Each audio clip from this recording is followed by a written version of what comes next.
नमस्कार दोस्तों, welcome to study with Neelam. I hope आप सभी लोग बहुत अच्छे होंगे। आज हम करंट अफेयर्स का एक इम्पॉर्टेंट और सरकार द्वारा एक बहुत ही बड़ा जो डिसीजन वापस लिया गया है, जिसकी उम्मीद शायद ही मोदी समर्थकों को रही हो मोदी जी से, क्योंकि उन्होंने बिल की वापसी की है। और इसके साथ ही देखते हैं सरकार के प्रति जनता में किस तरीके के क्वेश्चन आए हैं। किसानों की खुशी देखेंगे कि कानून वापसी, जो उन्होंने लगभग 1 साल से आंदोलन चलाया इन 3 कृषि कानूनों के खिलाफ, और उन्होंने जो वर्तमान में सरकार के सामने मांगे रखी हैं, क्या सरकार इन मांगों को मानेगी। और संसद का जो मानसून सत्र शुरू हो रहा है 29 नवंबर से, सरकार उसमें इस बिल को वापस करती है और कैसे होती है संसद में बिल वापसी। चलिए इन सभी क्वेश्चनों के जवाब देखते हैं हम आज के लेक्चर में। शुरू करते हैं लेक्चर। ये आप इमेज देख रहे हैं भारतीय संसद की, है ना। यहाँ पर बनते हैं कानून और वापस भी होते हैं, लेकिन जब सरकार कानून बनाती है तो उसमें सार्वजनिक हित की भावना या किसी कानून को बनाने के लिए सरकार एक पूरी प्रोसेस से गुजरती है, और वो पूरी प्रोसेस जो कानून बनाने की प्रक्रिया होती है वो होती है भारत की संसद के अंदर। ओके, भारत की जो ये संसद भवन आप देख रहे हैं, ये आर्टिकल संविधान के आर्टिकल 79 में दी गई है। संसद का उल्लेख किया गया है किस आर्टिकल में? 79 में। तो ये आप याद रखिएगा। अब बात आती है भारत की संसद किस किस से मिलकर बनती है। तो भारत की संसद में लोकसभा, राज्यसभा प्लस राष्ट्रपति जो होते हैं प्रेसिडेंट, ये तीनों मिलकर भारत की संसद का निर्माण करते हैं। एग्जाम पॉइंट ऑफ व्यू से अगर आप ध्यान दें यहाँ पर, तो आपके लिए क्वेश्चन बनता है कि भारत की संसद में कौन कौन शामिल होता है। तो आपको इन तीनों प्लेयर को याद रखना है। लोकसभा, राज्यसभा और प्रेसिडेंट मिलके ये तीनों ही क्या बनाते हैं? ये बनाते हैं भारत की संसद। ओके, और भारत की जो संसदीय प्रणाली है वो हमने किस देश से लिए? भाई 200 साल जिन लोगों ने हम पे राज किया, तो हम उनसे कुछ तो प्रभावित होंगे। तो हमने कहाँ से ली है संसदीय प्रणाली? यूके से ली है। ओके, और यूके ही क्या है? संसदीय प्रणाली का जन्मदाता देश माना जाता है। ओके, अब देखिए यहाँ पर जो भारत की संसद आपको दिखाई दे रही है, यहीं पर बसती है हमारे देश की संप्रभुता। हमारे देश की संप्रभुता क्वेश्चन बनता है आपके पॉलिटी में कि देश की संप्रभुता किसमें निहित होती है? तो लिखा होता है जनता में, संसद में, राष्ट्रपति में या फिर प्रधानमंत्री में। तो आपका राइट आंसर होगा यहाँ पर क्या? ये होगा आपका संसद में। देश की संप्रभुता की बात कर रहे हैं हम यहाँ पर। तो देश की संप्रभुता, पहले तो आपको टर्मिनोलॉजी पता होना चाहिए कि संप्रभुता का मतलब क्या होता है, सोवर्जिनिटी का मतलब क्या होता है। संप्रभुता का मतलब होता है खुद के प्रभु होना, या फिर अपने स्वयं के जो निर्णय हैं वो खुद लेना। और हमारे देश की संप्रभुता किसमें बसती है? हमारे देश की संसद में। जो हमारे देश के लिए कानून बनाती है वो किसी और देश से प्रभावित नहीं है। किसी और देश के अनुसार हमारे देश में कानून नहीं बनाए जाते। हमारे देश में जो भी व्यवस्था है, जो भी कानून बनेंगे, वो देश की संसद के द्वारा ही बनाए जाएंगे। और हमारे देश की संसद सक्षम है कि वो अपने देश के लिए कानून बना सकती है। और कानून जनता की इच्छा के अनुसार होना चाहिए, और नहीं होते हैं तो आप देख चुके हैं कि क्या करती है जनता? सालों साल लोकतंत्र के जो मूलभूत आधार स्तंभ है, मतलब विरोध, ठीक है, आंदोलन, हड़ताल, इनके माध्यम से क्या कर सकती है? जनता अपनी इच्छा जाहिर कर सकती है, और सरकार को जनता की इच्छा के अनुसार ही शासन करना पड़ता है। हालांकि यहाँ आप एक और चीज समझिए कि जनता जो होती है, जनता में भी कई ग्रुप्स होते हैं। अब किसान एक ग्रुप ही मानकर चलिए आप, तो सभी के अपने अपनी समस्याएं होती है, अपने अपने हित होते हैं। तो कोई भी कानून देखिए आप उठाकर, कोई भी कानून, उसके कुछ क्या होंगे? पक्ष होंगे, कुछ विपक्ष होंगे, और कुछ कानून के अच्छे प्रभाव होते हैं, कुछ कानून के बुरे प्रभाव होते हैं। इसी तरीके से कृषि कानून भी है। किसी कानून को आप ना 100% सही बोल सकते हैं, ना 100% गलत बोल सकते हैं। ओके, जैसे दहेज कानून है, ठीक है, तो इसका भी मिसयूज होता है। घरेलू हिंसा कानून है तो इनका भी मिसयूज होता है, ठीक है। इसी तरीके से कुछ कमियां हर कानून में पाई जाती है, और इस कानून में भी क्या है? कुछ कमियां हैं, जिसके आधार पर सुप्रीम कोर्ट के द्वारा भी सरकार को कहा गया कि भाई आप किसानों से वार्ता कीजिए। कई दौरों की वार्ता हुई, लेकिन नतीजा कुछ नहीं निकला, और फाइनली सरकार को अपने कदम पीछे खींचने पड़े। तो संसद की बिल वापसी कहाँ होगी? सॉरी, कृषि कानूनों की बिल वापसी कहाँ होगी? संसद में ही होगी। ओके, तो यहाँ आप देख सकते हैं ये है हमारी राज्यसभा। ये जो रेड कलर है इससे आप पहचान सकते हैं, ग्रीन कलर में आपको लोकसभा मिलती है अगर आपने कभी देखा हो इसकी बैठक है। और ये है हमारे राष्ट्रपति। ये तीनों मिलकर ही क्या बनाएंगे? ये देश की संसद का निर्माण करते हैं। कोई भी बिल है वो किसी भी सदन में लाया जा सकता है, लोकसभा में लाया जा सकता है या फिर राज्यसभा में भी लाया जा सकता है। ओके, अगर लोकसभा में आया है तो यहाँ कानून की तीनों वाचन से गुजरने के बाद राज्यसभा में 3 वाचन होंगे और फिर यहाँ पर बहस होगी किन मुद्दों पर सहमति बनती है, किन पर नहीं। फिर दूसरे सदन में जाएगा, दूसरे सदन में भी कोई कानून 3 वाचन से गुजरता है और उसके बाद अध्यक्ष या सभापति की सहमति से बिल को एक सदन में अगर वो पास हो जाता है तो फिर वो दूसरे सदन में भेजा जाता है और ये प्रोसेस दोनों सदन में समान होती है। और जब दोनों सदनों से बिल पास हो जाता है उसके पास भेजा जाता है राष्ट्रपति के पास और राष्ट्रपति के हस्ताक्षर के बाद कोई भी बिल, विधेयक, प्रस्ताव कानून की शक्ल धारण करता है। ओके, तो ये होती है हमारे देश में क्या आपकी बनने की, कानून बनने की प्रक्रिया। अब देखिए यहाँ पर होता है, सरकार ने कहा है कि हम मानसून सत्र में क्या करेंगे? कृषि कानूनों की बिल वापसी कर लेंगे। तो कितने सत्र होते हैं संसद में? हमारे देश की संसद में 3 सत्र क्या किए गए हैं? निश्चित किए गए।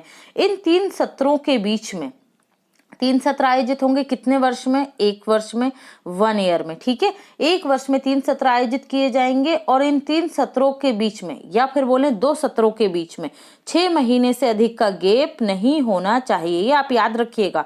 2 सत्र अगर आयोजित होते तो उनमें 6 मंथ से ज्यादा का गैप नहीं होना चाहिए। ये संविधान में स्पष्ट लिखा हुआ है। और हमारे देश के जो राष्ट्रपति होते हैं वही क्या करते हैं? संसद का सत्र आहूत करते हैं। आहूत करने का मतलब होता है संसद का सत्र बुलाते हैं। कौन बुलाएगा? राष्ट्रपति। और इसका अवसान कौन करेगा? सत्र अवसान मतलब सत्र को खत्म करना, विघटित करना, तो ये भी राष्ट्रपति द्वारा किया जाता है। ठीक है, याद रखिएगा। अब बात आती है संसद में कितने सत्र होते हैं। तो हमारे देश की संसद में 3 सत्र निश्चित किए गए हैं। कितने? 3 सत्र। कौन कौन से? एक होता है बजट सत्र, एक होता है मानसून सत्र और एक होता है शीतकालीन सत्र। तो यहाँ हम देखेंगे पहले बजट सत्र से। जो बजट सत्र होता है ये किस मंथ में आता है? तो ये आता है फरवरी से लेके मई के बीच तक ये चलता है। फरवरी से शुरू होता है और मई तक ये चलता है। ठीक है, और फिर इसके बाद इसमें सरकार अपनी आय, व्यय, टैक्स, योजनाओं इन सब पर काम करती है, बताती है कि भाई आयात निर्यात कितना हुआ, कहाँ सरकार अपना पैसा खर्च करेगी, कहाँ कितना टैक्स लगाएगी, कितनी सरकार की इनकम हुई है और कहाँ से सरकार की इनकम भविष्य में होने वाली है। ये सभी योजनाएं यहाँ पर रेल बजट, आम बजट दोनों मिलकर बजट सेशन में क्या होता है?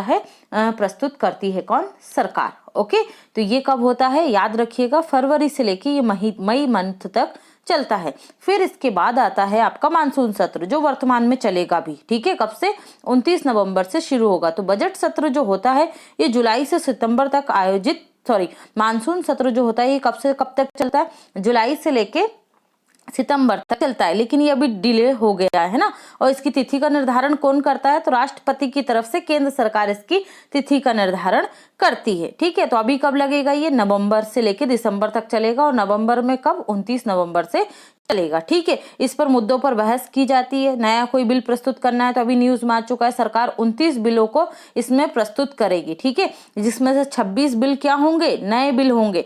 तो ये 26 बिल सरकार द्वारा प्रस्तुत किए जाएंगे और इसी मानसून सत्र में होगी कृषि 3 जो कृषि कानून है उनकी वापसी।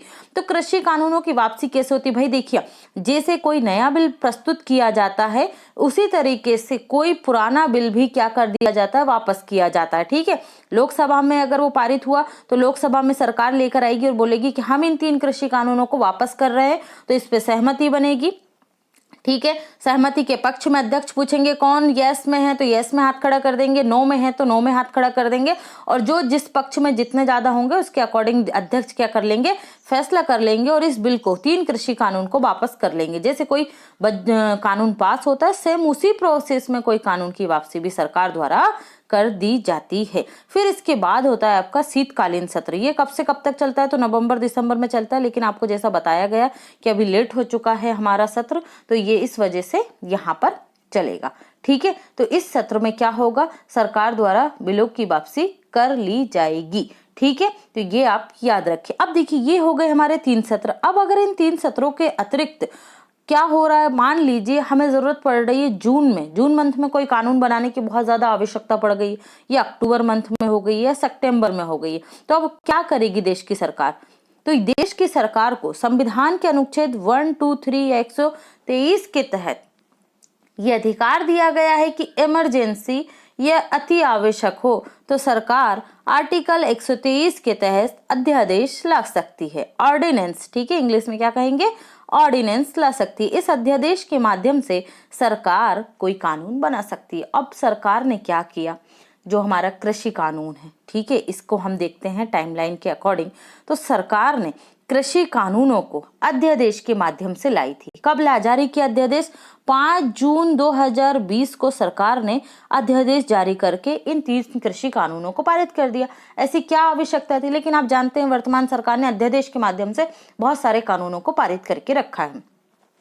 5 जून 2020 को मैंने बताया जून मंथ में आवश्यकता पड़ गई सरकार को अचानक से, तो इन्होंने तीनों कृषि कानून को अध्यादेश के माध्यम से पारित कर दिया। अब मानसून सत्र आना था कब? 25 सितंबर 2020 से, ठीक है, उसी टाइम पे कोरोना भी बहुत ज्यादा था देश में, तो 25 सितंबर 2020 को मानसून सत्र में इस कानून को पारित कर दिया गया और तीनों कृषि कानून को कानून बना दिया गया। 25 सितंबर के बाद ये 27 सितंबर 2020 को राष्ट्रपति के हस्ताक्षर के लिए पहुंच जाता है। ओके, फिर उसके बाद इस पर क्या होता है, पूरे देश भर में किसानों के द्वारा विरोध प्रदर्शन शुरू हो जाते हैं। फिर आता है 12 जनवरी 2021 को 12 जनवरी को सुप्रीम कोर्ट जो है हमारा इस कानून पर क्या लगा देता है, स्टे लगा देता है, रोक लगा देता है, और सरकार तथा किसानों से कहता है कि भाई वार्ता करो आपस में और जो भी कोई मुद्दा है उसे सुलझाओ। इसके बाद सरकार और किसानों के बीच में कई दौर की वार्ताएं होती हैं, लेकिन सहमति नहीं बन पाती है, ठीक है। 22 अक्टूबर को फिर क्या होता है, यहाँ पर 22 अक्टूबर 2021 को बड़े स्तर पर विरोध प्रदर्शन शुरू हो जाते हैं, ठीक है, रोड जाम कर दी जाती हैं, और इसके साथ ही दिल्ली के आसपास जो टीकरी बॉर्डर है, गाजीपुर बॉर्डर है, सिंधु बॉर्डर है, इस पे किसान डटे रहते हैं, ठीक है। 12 जनवरी के बाद इसी बीच में क्या होता है, 26 जनवरी को देश के इतिहास में इसे बहुत ही बुरा दिन, काला दिन कहा जा रहा था, है ना। इस पर क्या हुआ, धार्मिक झंडा लाल किले पर राष्ट्रीय झंडे को हटाकर, तिरंगे को हटाकर एक धार्मिक झंडा फहरा दिया जाता है, ठीक है। उसके बाद आंदोलन क्या हो जाता है, कमजोर हो जाता है, सरकार की इस पर पकड़ बन जाती है। लेकिन फिर आते हैं किसान नेता राकेश टिकैत और इनकी एंट्री होती है और ये रोना गाना शुरू कर देते हैं। उसके बाद वापस आंदोलन में जान फूंक दी जाती है, ठीक है। इस घटनाक्रम के बाद आंदोलन थोड़ा और मजबूत होता जाता है और उनके तेवर बदलते हैं, ठीक है। ये निश्चित कर लेते हैं कानून वापसी नहीं तो घर वापसी नहीं, और इनकी घर वापसी नहीं होती है। उसके बाद सरकार इनसे कई दौर की वार्ताएं करती रहती। केंद्रीय मंत्री कौन है, हमारे कृषि मंत्री नरेंद्र सिंह तोमर, इन्हें कई वार्ताएं दी जाती। फिर पीयूष जो गोयल थे, इन्हें सौंपा जाता है कि भाई आप सहमत करो किसानों को, समझाओ किसानों को कि इस कानून के क्या फायदे हैं। लेकिन सरकार, खुद प्रधानमंत्री मोदी बोलते हैं कि वो किसानों को समझाने में नाकाम रहे। और फिर बारी आती है कृषि कानूनों की वापसी की। सरकार घोषणा करती है, प्रकाश पर्व के अवसर पर प्रधानमंत्री नरेंद्र मोदी घोषणा करते हैं कि हम इन कानूनों को वापस लेंगे। हम व्यक्तियों को, किसानों को नहीं समझा पाए कि इस कानून के क्या क्या फायदे हैं, ओके। और प्रधानमंत्री मोदी पूरे देश को संबोधित करते हुए प्रकाश पर्व के अवसर पर कहते हैं कि सरकार इन तीनों कानूनों को रिपील करेगी और अब किसानों, संसदों जो होते हैं किसान, इन्हें क्या करना चाहिए, आंदोलन वापस लेकर घर लौट जाना चाहिए। लेकिन किसान इस पर तैयार नहीं होते हैं। बात आती है किसानों की 6 मांगों की कि भाई हमें क्या किया जाए। पहले मैं आपको यहाँ पर बता देती हूँ कि भाई विरोध क्यों हो रहा था। तो ये 4 बड़े पॉइंट है यहाँ पर, है ना। सरकार बोलती है इन 3 कानूनों के अंतर्गत क्या आप मन चाहे भंडारण कर सकते हैं, आपको अपनी फसल बेचना है या नहीं बेचना है ये आपके ऊपर डिपेंड है। तो भाई छोटा किसान तो भंडारण नहीं कर पाएगा अनलिमिटेड, जो बड़े किसान है वही कर पाएंगे, ठीक है, आप अपनी फसल को कहीं भी बेच सकते हैं। आप एमपी के हैं तो आप गुजरात चले जाइए, गुजरात के हैं तो आप राजस्थान चले जाइए। लेकिन छोटे किसान क्या ऐसे कर पाते हैं? इनके माध्यम से किनकी आवश्यकता होती है? बिचौलियों की आवश्यकता होती है। बिचौले मतलब व्यापारी। तो यही माध्यम खत्म करना था सरकार को, बिचौलियों का, लेकिन जो नहीं हो पाया, सरकार नहीं समझ पाई। कॉन्ट्रैक्ट फार्मिंग, किसान कॉन्ट्रैक्ट फार्मिंग कर सकते हैं। भाई आपके खेत में आलू का उत्पादन अच्छा होता है तो आप किसी कंपनी के साथ क्या कर सकते हैं? समझौता करके आलू का उत्पादन कर सकते हैं। लेकिन यहाँ भी किसानों को सरकार इसके फायदे नहीं समझा पाई। फिर आती है एमएसपी की बात, तो यहाँ पर मुद्दा आके अटक जाता है सरकार और किसानों के मध्य में। इन सभी चीजों के फायदे भी हैं और नुकसान भी हैं। हाँ, अगर आप इंस्टेंट देखिए तो कुछ फायदे आपको दिखाई देंगे, लेकिन लॉन्ग टर्म में जाके नुकसान भी होंगे। लेकिन भारतीय अर्थव्यवस्था इतनी मजबूत नहीं है, सरकार के पास इतना पैसा नहीं है कि सरकार इस व्यवस्था को लागू कर सके। एमएसपी, मिनिमम सपोर्ट प्राइस, तो हम देखते हैं कि मिनिमम सपोर्ट प्राइस पर किसान क्यों आकर रुक गए हैं। देखो, मिनिमम सपोर्ट प्राइस की हम बात करें तो ये मिनिमम सपोर्ट प्राइस, भाई आप किसी भी एक टूथपेस्ट खरीदते हैं, उस टूथपेस्ट की कीमत है 30 रुपीज। ओके, तो आप भारत के किसी भी भाग में चले जाइए, अगर वो ब्रांड है भाई, तो विभिन्न ब्रांड के, यहाँ पे मैं किसी ब्रांड का नाम नहीं लूंगी, आप समझ जाइए, तो किसी भी ब्रांड का अगर टूथपेस्ट है वो पूरे भारत में आपको 30 रुपए का ही मिल रहा है। तो इसको तो निश्चित एक अमाउंट में आप बेच सकते हैं कहीं भी जाकर। तो किसान भी यही डिमांड कर रहे हैं कि उनकी फसल के लिए भी उन्हें मिनिमम सपोर्ट प्राइस दिया जाए। लेकिन सरकार इतना पैसा नहीं लगा सकती। अगर सरकार के पास इतना पैसा होता तो फिर बात ही अलग होती। तो सरकार मिनिमम सपोर्ट प्राइस पर तो नहीं मानने वाली। हाँ, सरकार ने कुछ फसल है जहां पर मिनिमम सपोर्ट प्राइस देना अगर सरकार के बस में है तो वो दे रही है उन फसलों पर। ओके, सभी पर ये कानून बनाकर इसे निश्चित नहीं किया जा सकता है। अब सरकार, जो बोला जाता है कि किसान जो है वो तरकारी में समृद्ध हो सकता है और व्यक्ति जो है वो सरकारी नौकरी में समृद्ध हो सकता है। ठीक है, तो सबसे ज्यादा फायदा किसानों को सब्जियों में ही होता है। बाकी और फसलें देखी जाए तो हमारे यहाँ पर पानी की व्यवस्था, मानसून की मार, मौसम की मार, इससे किसान नहीं उबर पाता है और उसकी स्थिति हमेशा दयनीय बनी होती है और छोटे किसान इस लाभ से जो रहता है उससे वंचित रह जाते हैं। लेकिन यहाँ पर अगर हम देखें तो ये वाली जो फील्ड होती है इसमें किसान लाभ में रहते हैं, लेकिन जो वार्षिक और अन्य फसलें होती हैं, अनाज की जो फसलें होती है जिनमें ज्यादा टाइम लगता है, उसमें किसान फायदेमंद नहीं होता है। और अगर इनमें भी अगर क्या हो जाए कि ये भिंडी है, भाई भिंडी हुआ, आलू हुआ, आपका टमाटर हुआ, इनका उत्पादन किसान बड़ी मेहनत से करता है, लेकिन जब मार्केट जाता है उसकी लागत ही अगर उसे 10 रुपए आई है इसको तैयार करने में फसल को, और मार्केट प्राइस वो जाके देखता है कि भाई 2 रुपए किलो में बिक रहा है, तो वो क्या करेगा? यही करेगा ना, रोड पर फेंकेगा उन चीजों को। ठीक है, टमाटरों को गाड़ियों से कुचल दिया जाता है, दूध को सड़कों पे बहा दिया जाता है। तो ये भी क्या है, किसान की एक बहुत ज्यादा खराब स्थिति। आप खुद सोचिए अपने स्तर पर लागू करके कि अगर आप 50 रुपए की लागत से कोई चीज तैयार कर रहे हैं और उसको आपको जाके 3 रुपए, 4 रुपए, 5 रुपए, 6 रुपए में बेचना पड़ रहा है, तो आप क्या करेंगे? तो ये तो आपकी बर्बादी ही होगी ना। तो यही स्थिति किसानों के साथ भी बनी हुई है। अब देखते हैं सरकार क्या करती है। आंदोलन खत्म करने के लिए आंदोलनकारियों ने सरकार के सामने 6 शर्तें रख दी हैं कि भाई इन 6 शर्तों पर जब मान जाओगे तो हम आंदोलन खत्म कर देंगे। तो ये 6 शर्तों में क्या है? सरकार और किसानों की पहली मांग है कि एमएसपी लागू करो, खेती की संपूर्ण लागत पर आधारित, ठीक है, 50% न्यूनतम समर्थन मूल्य, सभी कृषि उपजों के ऊपर किसानों का कानूनी हक बना दिया जाए। कानून बना दिया जाए कि इससे कम पर तो कोई भी, मतलब कानून बन गया कि 50 रुपए किलो आलू बिकेंगे, इससे कम पर कोई आलू नहीं खरीद सकता। तो सरकार ये नहीं कर पाई। भाई देखो, कानून बनने के बाद क्या होगा? अगर सरकार ने निश्चित कर दिया कि 50 रुपए किलो आलू बेचना है, अगर नहीं बिका तो किसको खरीदना पड़ेगा? सरकार को खरीदना पड़ेगा। जैसे आज सरकार गेहूं की खरीदी करती है उसी तरीके से। लेकिन सरकार के पास इतना पैसा नहीं है, तो इम्पॉसिबल है कि सरकार इस पर कोई कानून लेकर आए। दूसरी मांग रखी है किसानों ने कि विद्युत अधिनियम संशोधन विधेयक 2020-21 का ड्राफ्ट वापस लिया जाए। इस दौरान यह भी कहा जा रहा है कि बातचीत के दौरान सरकार की तरफ से ये वादा किया गया था कि वो इसे वापस लेगी, लेकिन वादा खिलाफी की गई और संसद की कार्य सूची में इसे इस बार भी शामिल नहीं किया गया है। ठीक है, तो देखते हैं सरकार इनकी ये दूसरी मांग मानती है या नहीं। तीसरी मांग है किसानों की राष्ट्रीय राजधानी क्षेत्र और इससे जुड़े हुए क्षेत्रों को वायु गुणवत्ता प्रबंधन के लिए आयोग अधिनियम 2021 में किसानों को सजा देने का प्रावधान हटाया जाए। मतलब यहाँ पर जो आप देख रहे हैं पराली जलाना है ना, दिल्ली राजधानी और एनसीआर के आसपास के क्षेत्रों में जो किसान क्या करते हैं, पराली जलाते हैं, उससे वायु प्रदूषण होता है और उन पर जुर्माना भी लगता है और उन सजा भी होती है। तो ये भी किसान क्या कर रहे हैं, इस कानून को भी हटाया जाए। फिर इसके बाद आता है चौथी मांग, आंदोलन के दौरान दिल्ली, हरियाणा, चंडीगढ़, यूपी सहित अन्य राज्यों में जो किसानों पर केस दर्ज हुए हजारों मुकदमे, उन्हें वापस लिया जाए। तो देखते हैं क्या होता है आगे। पांचवी मांग रखी गई है इन्होंने, लखीमपुर खीरी में जो कांड हुआ था, किसानों पर गाड़ी चला दी गई थी, ठीक है, उसमें जो मंत्री थे और उनके बेटे थे अजय मिश्रा को बोला गया कि भाई ये गृह राज्य मंत्री, इन्हें इनके पद से हटाया जाए। और छठवीं और लास्ट मांगे कि जो 700 किसान शहीद हुए हैं, ये लोग शहीद कह रहे हैं इन्हें, हालांकि देखेंगे क्या होता है आगे, उनके लिए एक किसान स्मृति उनका वो बनाया जाए और इन्हें मुआवजा भी दिया जाए। तो देखते हैं क्या करती है सरकार इनकी मांगों का और कब तक ये आंदोलन बना रहता है। तो ये था आज का एनालिसिस। आई होप आपको पसंद आया होगा। पसंद आया तो वीडियो को जमकर लाइक कीजिए, शेयर कीजिए और अगर आप हमारे चैनल पर पहली बार आए तो फटाफट से चैनल को सब्सक्राइब कर लीजिए। आप हमें सभी डिफरेंट सोशल मीडिया प्लेटफॉर्म पर फॉलो कर सकते हैं, लिंक आपको डिस्क्रिप्शन बॉक्स में मिल जाएगा। Thanks for watching and take care.